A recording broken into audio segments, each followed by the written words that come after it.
Yes or no for the referendum in Australia? Who cares? What should we care? I would never support the Australian government, and the reason is that when we needed their support to speak out against the oppressive government of the Islamic Republic of Iran, they remained silent.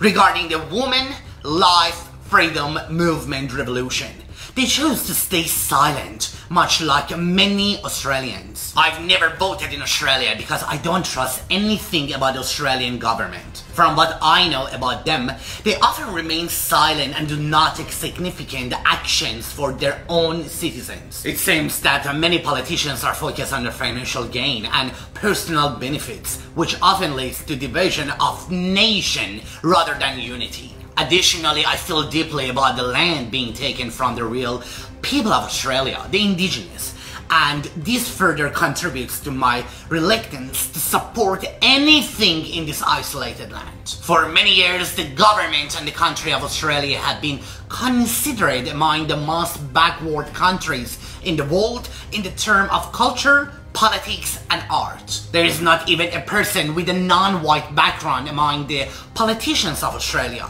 Many years ago, with the controversial law and election in the parliament, they removed many politicians from the parliament and held politics positions because those people were not born in Australia.